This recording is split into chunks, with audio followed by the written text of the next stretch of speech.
Bonjour ou bonsoir en fonction de où vous vous trouvez. Donc, du coup, nous rassemblons une fois de plus donc, pour l'étude de nos sujets ouverts ce matin. Nous sommes vendredi le 12 avril, donc j'espère que vous avez bien dormi. Et nos sujets ouverts, le titre de nos sujets ouverts ce matin, c'est porte sur le gain de l'abandon total. Donc, on va entrer en profondeur dans notre étude. Nous allons juste faire une petite prière, invoquer le Saint-Esprit de venir nous enseigner parce que c'est le Saint-Esprit qui nous enseigne. Père éternel, nous prions que tu puisses envoyer ton Saint-Esprit de venir prendre le contrôle de notre étude ce matin. Papa, parce que comme chaque matin, nous sommes à tes pieds pour étudier ta parole, pour chercher ta face, Seigneur. Nous prions, Papa, qu'à la fin de cette étude, que nous puissions recevoir de toi et que notre venue en vain notre venue dans ta présence ne soit pas en vain parce que tu as dit dans ta parole, Seigneur, que celui qui vient dans ta présence ne demeure jamais le même lorsqu'il repart. Parce que nous sommes là ce matin, nous n'allons pas demeurer les mêmes. Au nom de Jésus-Christ, nous avons prié. Amen. Donc, comme j'ai dit tout à l'heure, dans le titre de notre étude ce matin, donc, porte sur le gain de l'abandon total. Lorsque tu abandonnes totalement tout entre les mains de Dieu, quels sont les avantages? Dans notre verset de mémoire est tiré dans le livre d'Hébreux 12, verset 4, qui dit, ayant les regards sur Jésus, le chef et le consommateur de notre foi, en vue de la joie qui lui a été réservée, a souffert à la croix, méprisé, ignominie, et s'est assis à la droite du trône de Dieu. Donc ici, nous voyons comment Jésus-Christ, donc malgré le statut qu'il avait près de Dieu, donc il s'est humilié, donc il a accepté mourir pour nos péchés. Donc c'est qu'il a accepté abandonner sa vie entre les mains de Dieu. Et notre verset de mémoire est tiré dans le livre de Philippiens 2, 5 à verset 5 à 11. Philippiens 2, verset 5 à 11. Bon, du coup, vite fait, je vais juste prendre deux versets pour qu'on puisse comprendre dans nos questions, de nous remettre dans le contexte. Dans Philippiens 2, 5 à 11, donc je vais juste lire le verset 9. Et le verset 9 dit, c'est pourquoi Dieu l'a élevé au plus haut, à la plus haute place, donc il lui a donné un nom au-dessus de tout autre nom. Verset 10, que au nom de Jésus-Christ, dont tout genou fléchit et toute langue confesse qu'il est Dieu sur la terre et sous la terre. Donc ici, ce sont les avantages de l'abandon total parce que c'est l'histoire de Jésus lorsqu'il a accepté en fait mourir pour nos péchés. Il a accepté abandonner sa vie donc pour accomplir la prophétie de Dieu. Donc c'est que lorsque c'est que tu abandonnes soit ta vie, soit tes activités, abandonner ce que tu fais donc pour mettre au profil de ton service envers Dieu. Donc il y a une récompense qui t'attend. Et nous avons vu que la récompense de Jésus, c'était un nom qui est au-dessus de tout autre nom. Un nom que lorsque il est prononcé, tout genou fléchit. Donc, c'est de ça que nous allons discuter, nous allons en parler dans nos yeux ouverts ce matin. Dans nos yeux ouverts, notre papa a pris l'exemple dans Philippiens 3, 7, de l'apôtre Paul.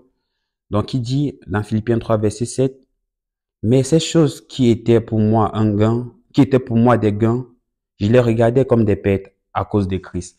Donc, ça veut dire que lorsque nous décidons d'abandonner tout à Dieu, dans les choses qui sont comme des gains pour nous, dans nos priorités, donc ils passent en second plan parce qu'on les fait passer après les œuvres de Dieu. Donc, c'est une façon d'abandonner certains trucs pour Dieu. Parce que tu ne peux pas dire que tu vas abandonner, et c'est pas, j'imagine, prenons l'exemple dont tu es quelqu'un peut-être qui aime sortir, donc qui aime des balades, tu lui dis peut-être je vais abandonner le fait de sortir me balader pour aller évangéliser. Bah, tu vois que tu as abandonné quelque chose pour l'œuvre de Dieu. En faisant cela, Dieu va te récompenser. C'est ça l'abandon total. Donc, ça veut dire que tu es prêt à laisser certains trucs pour suivre Dieu.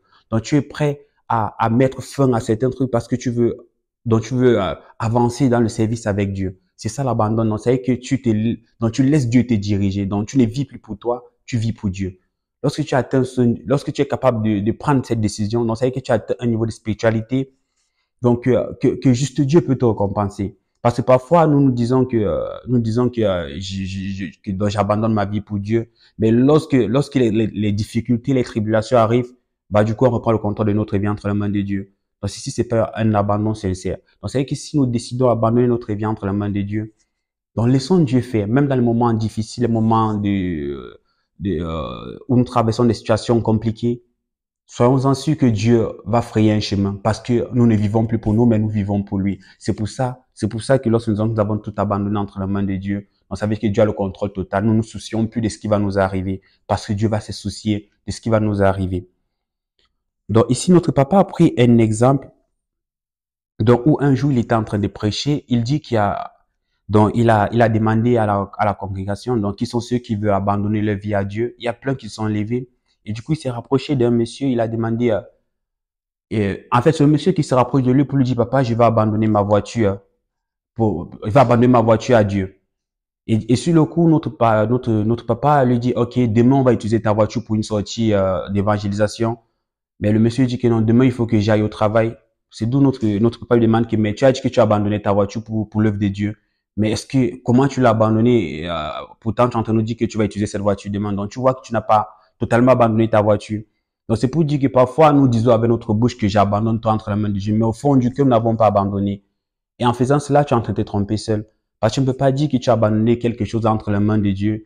Et lorsque peut-être cette chose va être utilisée pour l'œuvre de Dieu, tu dis que non, c'est d'abord pour mon propre intérêt, non. Donc, c'est-à-dire que lorsque nous disons que nous avons abandonné un truc pour l'œuvre de Dieu, donc que cela soit juste pour l'œuvre de Dieu, ou soit nous disons que nous avons peut-être abandonné, donc donné notre temps à Dieu, donc que ce temps soit pour l'œuvre de Dieu. Donc, ces gens, on peut pas peut-être organiser l'évangélisation, tu dis que, OK, j'abandonne mon temps pour l'évangélisation. Au lieu de partir à l'évangélisation, tu trouves plutôt, plutôt au lieu d'aller à l'évangélisation, tu trouves plutôt autre chose à faire. Pour au départ, tu as dit que tu allais abandonner ton temps pour l'évangélisation. Donc, ça veut dire que là, c'est pas un abandon. Donc, ça veut dire que c'est fait semblant. Et nous savons qu'avec Dieu, soit c'est ça ou c'est pas ça. Donc, si c'est que nous sommes prêts à abandonner ce que nous faisons pour pouvoir pas faire l'œuvre de Dieu, Dieu va nous récompenser.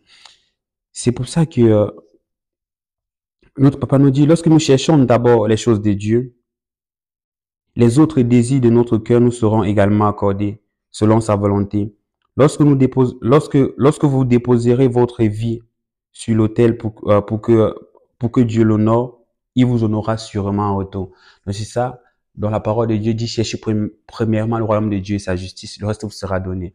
Donc c'est une façon, lorsque nous abandonnons notre vie entre la main de Dieu, donc ça veut dire que nous sommes en train de œuvrer pour les œuvres de Dieu. Et en faisant cela, Dieu va nous récompenser. Parce que nous savons que notre Dieu n'est pas un homme pour nous mentir, ni le Fils de l'homme pour se repentir.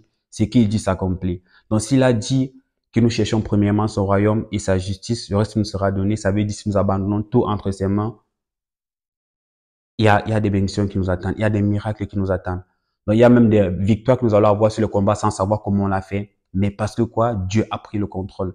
Mais si nous sommes incapables de le faire parce que nous voulons privilégier nos propres intérêts d'abord, dit que non, il faut que je pas travailler, mais il faut avoir d'abord mon argent. Dès que j'ai mon argent, je vais aller faire les œuvres de Dieu. Non, ça va pas marcher comme ça. Tu veux bien avoir cet argent, mais tu ne peux bien pas réaliser ce que tu veux réaliser. Pourtant, quelqu'un qui a abandonné son travail pour suivre pour les œuvres de Dieu, mais cette personne, le peu qu'il va avoir, il va savoir comment le multiplier. Pourquoi? Parce que c'est Dieu qui sera la source de sa bénédiction. Pourtant, toi, tu as préféré privilégier ton travail. Donc, ça veut dire que lorsque nous décidons d'abandonner quelque chose à Dieu, ça peut être ton temps, ça peut être soit peut-être ton, ton travail, soit peut-être tes finances, et c'est pas pour l'œuvre de Dieu. Parce qu'on dit abandonner à Dieu, donc c'est de te priver de certains trucs pour l'œuvre de Dieu. Donc, sois-en sûr que tu le fais du profond de ton cœur, donc que tu le fais pas avec la bouche, mais avec ton cœur. En faisant cela, tu verras la gloire de Dieu se manifester. Donc, nous allons juste remercier Dieu pour cette étude. Père éternel, nous te disons merci Seigneur. Papa, nous te prions que tu donnes la grâce d'être sincère lorsque nous disons que nous abandonnons tout pour ton œuvre Seigneur. Que lorsque nous décidons de faire quelque chose pour toi Seigneur, que ça soit avec notre cœur. Que nous puissions te mettre en premier plan dans notre vie Seigneur. Papa, que nos propres activités, nos propres intérêts passent en second plan, mais que nous puissions te mettre en premier plan dans notre vie. Parce que nous savons qu'en faisant cela Seigneur, Papa, nous allons pouvoir provoquer ta gloire dans notre vie et cela va se manifester dans notre vie et dans la vie de tous ceux qui nous entourent. Père éternel, c'est pour ça que nous voulons te dire merci pour ta parole. Donne-nous cette grâce et la force d'abandonner. Que pour toute façon, de toute façon que nous avons déclaré que nous avons abandonné notre vie à toi et que nous avons repris le contrôle, Seigneur, nous nous repentons, Seigneur, et nous implorons ta miséricorde. Au nom de Jésus-Christ, nous avons prié. Amen. Passez une très belle journée.